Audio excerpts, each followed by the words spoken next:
Arkansas, all sports. It's more sports.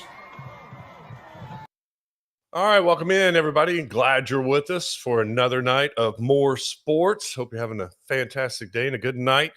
Coming up on the show, we're going to talk high school football. Thomas Thrash will join us. It's round one of the high school football playoffs tomorrow night. Thomas and I will preview some of the big games across the state and make some predictions like we do every Thursday. Tonight, though, I want to talk more about the Razorbacks coaching search. That's what everybody wants to discuss, talk about, listen to.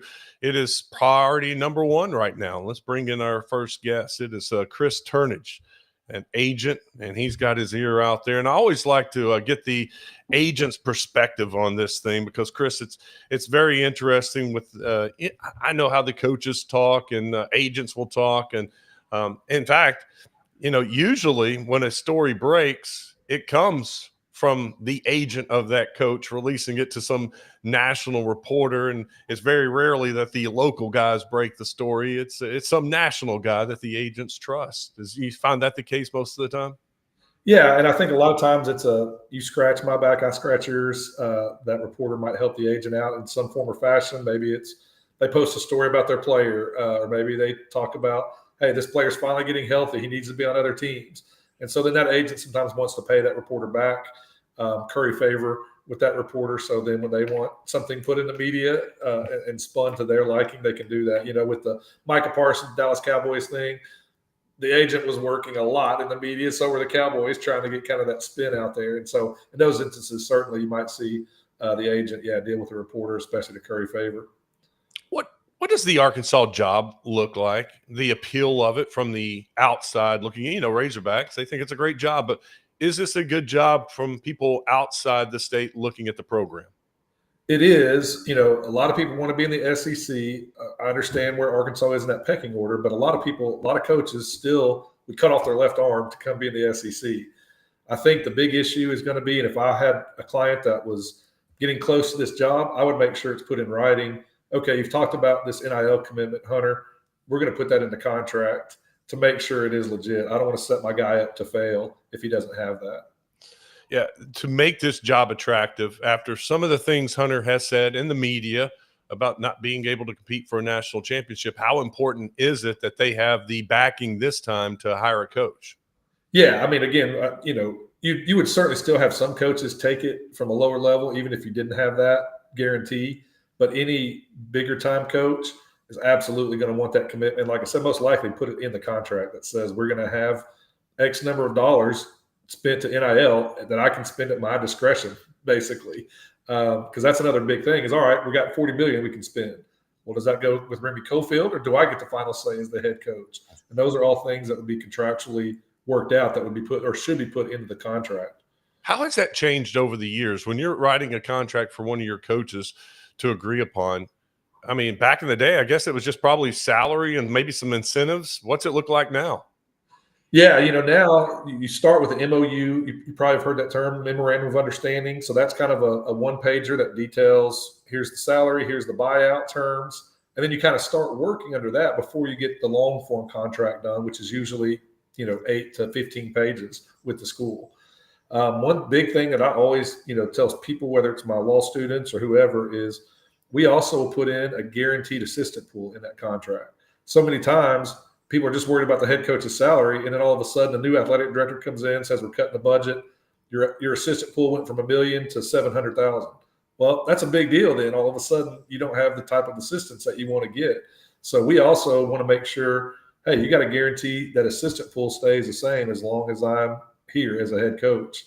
The other thing that sometimes we'll put in is if we have a particular affinity to that athletic director, if that athletic director gets fired or leaves, that our buyout could either be reduced or down to zero, because that's who we're hitching our wagon to as well. So I think that's another big component that sometimes is missed in those contracts. Could it be that's what Arkansas has right now, a memorandum of understanding? Because there are reports out there, and I've been told that Arkansas has their guy, and the plan is to announce it later on around Thanksgiving or that week of Thanksgiving. But to me, it sounds weird that they have their guy, unless it's a coach that's coaching right now.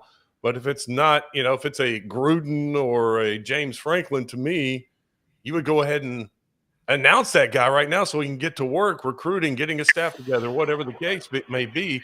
But maybe it's just the memorandum of understanding they have right now, and they're trying to work out the details.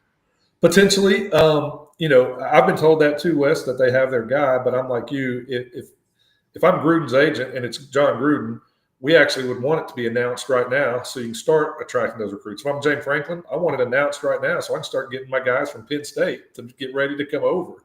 So the only plausible explanation is if they do have their guy, that it is, a current head coach that doesn't want it to be revealed yet and wants to be able to tell his team. But yeah, so they could have potentially had that memorandum of understanding, MOU, done and worked under that. If you remember Billy Gillespie, when he went to Kentucky, he didn't end up even signing a full contract. He just operated under that MOU, and it became a big deal later on because all of those terms then weren't hashed out. The MOU, like I said, is literally kind of a one-page term sheet. So it is possible that maybe that's what's going on. But in order for that to be the scenario, it'd have to be a sitting head coach that doesn't want it revealed yet. Someone threw out the theory this morning that it is Franklin, and he's quietly working behind the scenes, getting his staff together, and he's fine not being introduced until the week of Thanksgiving. Does that fly? Could that be a possibility? I mean, I guess it could. It would surprise me if I was Franklin's agent. I wouldn't want it done that way because, again, there's a lot of these deals will happen before the portal starts with these players. They're already going to know where they're going. Kind of like NFL free agency. It starts at noon, but all of a sudden in the first 10 minutes you hear, 16 deals announced that they couldn't possibly have done in those 10 minutes, right? So a lot of the transfer portal, I mean, we've already got guys that are going to enter the portal that we've already got destinations for and have already talked dollars with teams. And so, again, I think you're behind the eight ball if that is the case with Franklin, that you're not announcing, you're not going out. Maybe he's talking to players behind the scenes, but I feel like you get more mileage if they announced it. Yeah, and you know how it is when you start talking and you're talking to other coaches and their agents and players, families, that word gets out. It gets out. 100%. I feel like if that was happening, we would probably already be hearing that by now. Agreed. Yeah. And again, we talked about the national reporters. Everybody's got some connections, right? And so, yeah, if Franklin's talking to one kid, that kid has an agent, that agent's probably going to go run to Adam Schefter or whoever it is and say, hey, by the way, James Franklin is telling us this. So the fact that it's not out tells me either that it's not Franklin in this situation or that it is Franklin and he's just not telling anybody. Chris, I was also told yesterday by a great source that Arkansas is still doing interviews. In fact, they have 2 planned for the coming days. What does that tell you? It's interesting. It tells me one of two things, and I think there could be only 2 possibilities in this from the agent's perspective is either A, they don't have their guy and they're still looking, or B, they think they have their guy, but they're a little worried it might fall through, so they want to kind of get a backup plan. And if they're dealing with, Jimmy Sexton, then that could very well be possible that he goes and leverages the deal somewhere else. And so they say, hey, we want to make sure we've got plan B, and we'll present it to the fans as plan A if, in fact, it's plan B, but be able to present it that way. In the NFL, I know they'll do a lot of interviews with coordinators, maybe other coaches, and sometimes they have no interest in hiring that guy. They just want to pick their brain to maybe help their franchise, get some ideas. Does that happen in college? Oh, yeah. Not as much, and you're exactly right. NFL, they might interview the OC of, the most successful offense and say, hey, tell us what your scheme is. What do you think about this? How do you beat us? Just to hear those things. It does happen some in college, but not as much. Not as much just because of some of the procedures and whatnot. So I think it does happen, but again, not. And in college too, it's a little different because NFL, you're playing everybody in the division, and college is a little different now with some of the schedules and stuff like that. So I don't think it happens as much, but certainly it could happen some just to say, hey, let's check out this guy. If I was an AD, I would absolutely, though, take the opportunity. I don't blame Hunter one bit. I've heard he's interviewed several people, or at least they have interviewed several people. I don't blame him one bit. Go interview 10 people just to get a feel of, hey, maybe this guy's not a fit for right now, but maybe he is down the road. And that way, at least I know him. I'm able to talk to him and get a sense of who he is. Do agents, they're fine with that? They just get my coach out there, many interviews as possible? Yeah, I mean, to an extent, obviously you don't want to completely burn the bridge where you're at and look like you're just trying to leave and make that current school hate you because you're taking 7 interviews a year. So there's a delicate balance there.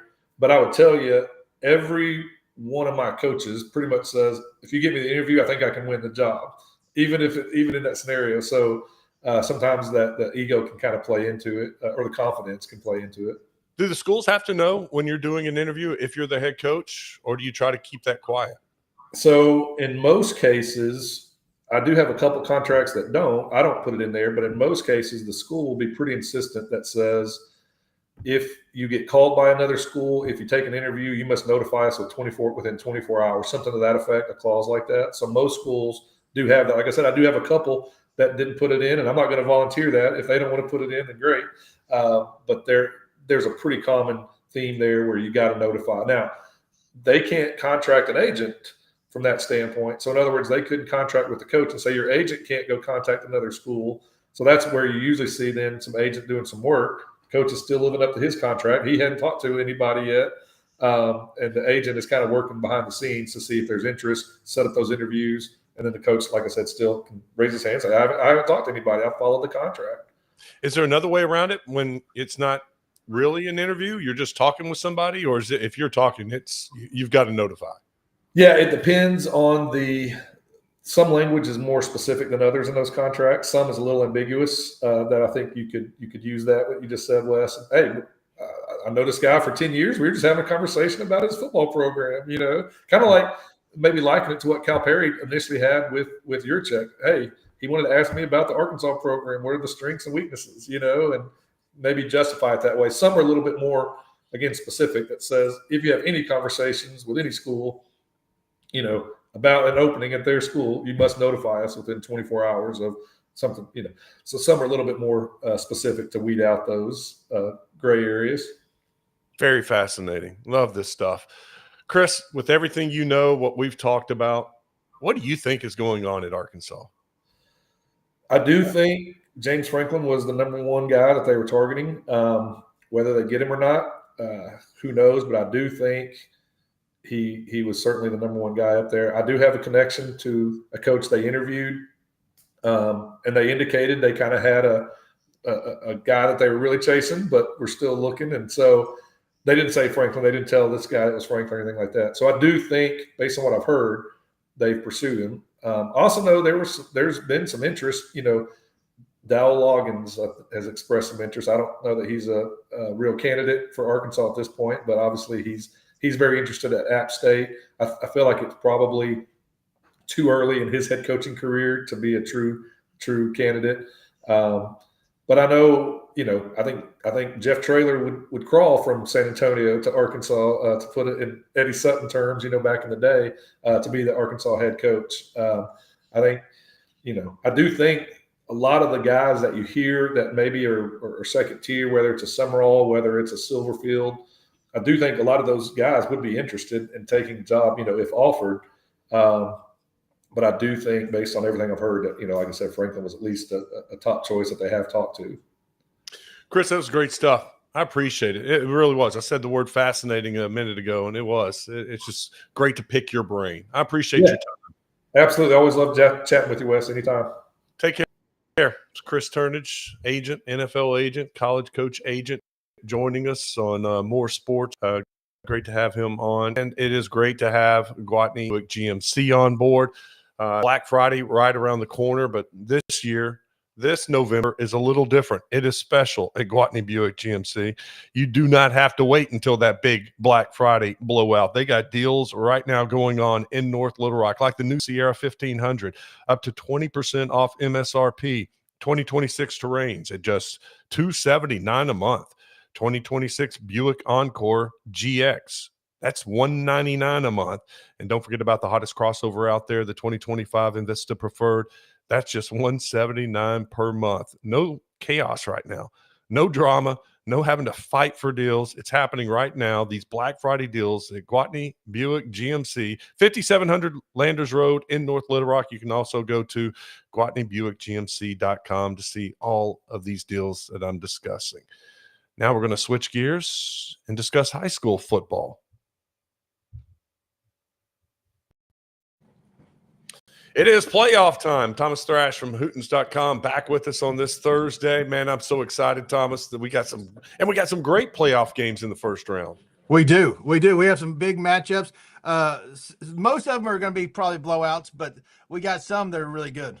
Yeah, 5A to me. I mean, it is just stacked. It is so deep. It is because you honestly, I don't know who's going to win. I mean, the Hot Springs playing well. Robinson, Parkview's playing a lot better, playing like they were last year. I mean, it's anybody's game. I got to give us a pat on the back for the third straight week. One of us went 6-0. Did you go 6-0? I did go 6-0. Okay, what me? I'm giving myself a pat on the back. Hey, what did we miss? What did I miss? You missed Lakeside at Hot Springs. Oh yeah, come on, Lakeside. And you missed Stuttgart at Hamburg. Oh, I did. And I was at that game. It was a great game. It was great. So Nikel Lewis broke the state rushing record with 47. That's that counts all games. So if you played in the state championship 14 or 15 games, that's counted. He's done it through 10. Isn't it incredible? It's unbelievable. That's 4.7 a game. I mean, so his average game is almost 5 touchdowns. Yeah. Gosh. Oh man. I mean, that is insane. All right, let's take a look at your games of the week. We're going to start in 7A, the Hootens.com game of the week. Pulaski Academy going up to Fayetteville, a rematch of a playoff game last year. Yeah. I mean, this is last year I went to this game and it was a great game, went into overtime, and PA ended up winning. I don't see it going to overtime, and I don't see PA end up winning this one. Hank Hendricks is playing really well. I think Fayetteville's record is much better than they actually are, or better. It's worse than they actually are. They've got the correct way to say it. They're better than their record. Yes, that's better. Yes, I agree with that. And I think they're more talented than their record. They've just had they've shot themselves in the foot. And unless 100%. They do that this week, I don't see any way that Pulaski Academy does it 2 years in a row. No. They got issues at quarterback. The sophomore quarterback threw a couple pick sixes at Little Rock Christian Academy. They made a move in the second half and played Swoboda more as a kind of a running quarterback. So honestly, I don't know what they do this week against Fayetteville, but Fayetteville's offense is going to put up points. So I agree. I think Fayetteville wins this game. Yeah. Well, we agree on the first one. Let's go down to 6A.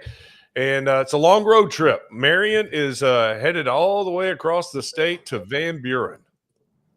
Yeah, so Van Buren ended up winning this game last year, and it was the other way around. Van Buren traveled, and it was a huge game. They ended up playing Shiloh Christian the next week and losing. But Van Buren's able to put up some points. Marion, though, did play Benton really well last week, which is a good sign for them. They're playing well. I'm going Van Buren in this one. I am too. I'll give them the home field advantage. I think they're playing well. I like the West. Marion had that stretch, and you're exactly right. They played better last week. That scares me a little bit because Marion had been struggling, and it seems like maybe they put it all together, and maybe they can be the ones that make the long road trip and get the road victory. But I got to go with Van Buren. Just don't trust Marion right now. All right, let's move down to 5A, the Hootens.com game of the week, and it's the best game in the state. There's probably about 4 or 5 that could be in this category, but I love this game. Lakeside at Searcy. Absolutely. This Lakeside team comes up short against Parkview week 9 by like 2, and then comes up short against Hot Springs. So they coming off 2 straight losses. So Searcy's playing really well. They've put up points. Searcy they were up on Robinson at half, like 23-7.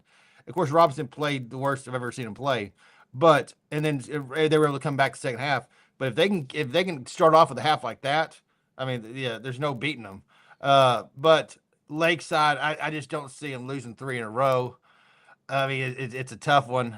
I guess I'm going with Searcy, but I'm not confident in this one. I wrote you down for Lakeside. You said you don't see them losing. I know.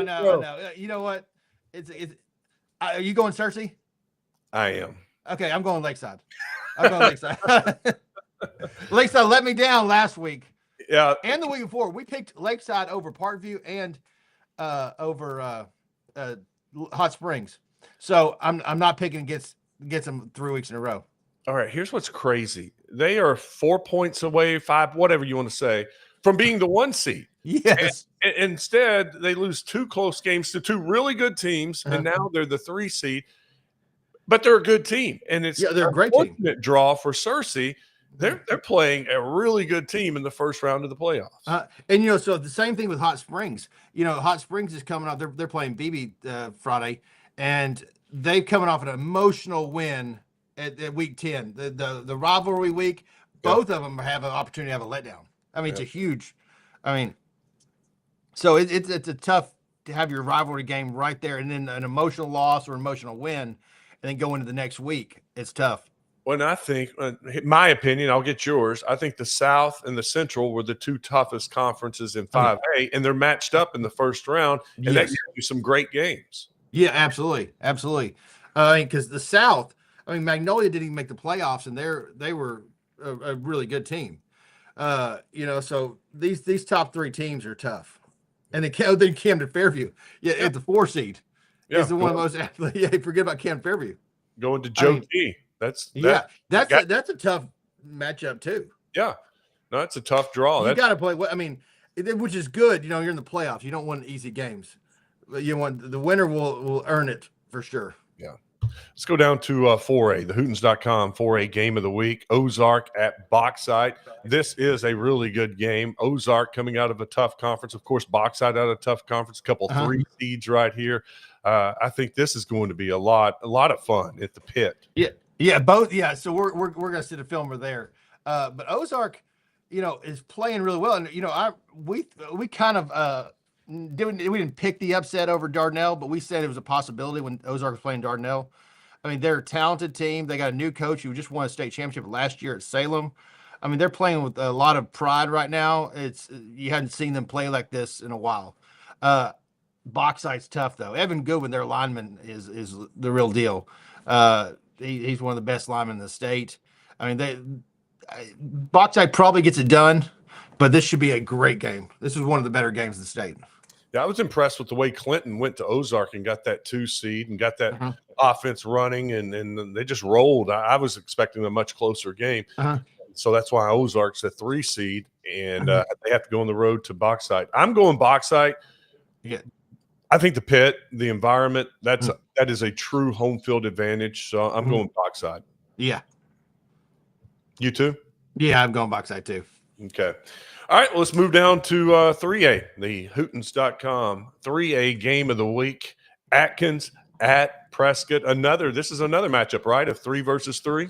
Yes. So Atkins is 8-2, and they've lost 2 games to Mayflower and Salem. The top 2 teams in the state. This Atkins team is really good. Prescott, if you just compare scores to their to Salem, you got to go Atkins. Prescott lost 55-0. It was Graham's our filmers his first game to go to a Prescott game, and it was so bad he was trying to leave at half. It was a horrible game. Salem just dismantled them, and then Atkins hung with them for a while. I got to go Atkins in this one, but Prescott still, they haven't seen that speed. Those teams down south. Prescott still got athletes, and if they get open space, you got to tackle them. It is tough. Well, I'm going Atkins too, just for what you said. I think that is a great conference with Mayflower and Salem. They're tested. Probably not a 3 seed in many other conferences across the state. So I think they're maybe undervalued a little bit as a 3 seed, not a true 3 seed. So I'm going with Atkins too. All right, let's go to the final game of the week. This one in 2A. The Hootens.com game of the week is Poen at Gurdon. Hey, so both teams 6-4. Poen, though, coming off a huge win 2 weeks ago to Bearden. It was pretty much Bearden had control of the conference championship, and then it was a Thursday night, and then Poen just dismantled them. Yeah. They scored 50 in the first half, and it just got ugly. And then it cost Bearden the 1 seed. But then next week they go to play Clarendon and struggled a bit, early. So I'm going Poen in this one. Vic Barrett's son is the real deal, quarterback. Colt Barrett, he's a playmaker. He can kind of do it all on with his arm or legs. Yeah, we had Colt as our More Sports Player of the week after their big win over Bearden. And Yeah. he had huge numbers, and I didn't realize until we were talking, it was all in the first half. Yeah. They didn't Oh, yeah. play the second half because and Coach Vic was like, I mean, we were just clicking. It was one of those special nights Yes. that everything was going right, and they were expecting a dogfight, and they had a mercy ruled at the half. Oh, yeah, it was ugly. It got ugly.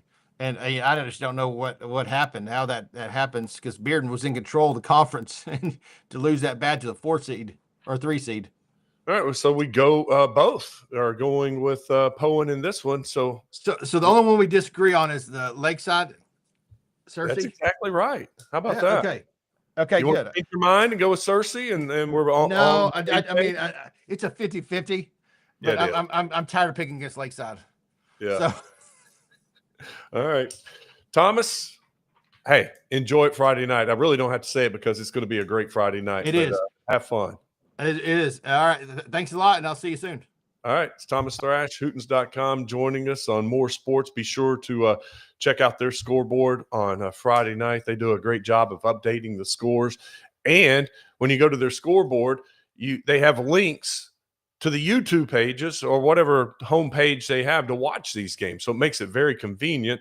If you see a game that you like, you see a score that's close coming down, you can just go to their website, click on the icon, and it takes you right there to the YouTube page to watch the game. I do that every Friday night. I've kind of made up my mind. I was thinking about just going to one game and hanging out. I'm pretty sure now I am just going to sit here and watch these games on YouTube. And when it's over, we'll talk about all these games and have coaches from all over the state joining us tomorrow night. It's going to be a fun night. Got Arkansas playing Samford, and then high school football playoffs. Be a fun show. If you like this show, be sure to subscribe on YouTube. Also, give me the little thumbs up. Hit that icon. That'll help the channel grow and get the word out there about more sports. We're going to be back here tomorrow night talking high school football playoffs, Razorback basketball. It'll be a fun night. I hope you can join us for more sports. All Arkansas, all sports. It's more sports.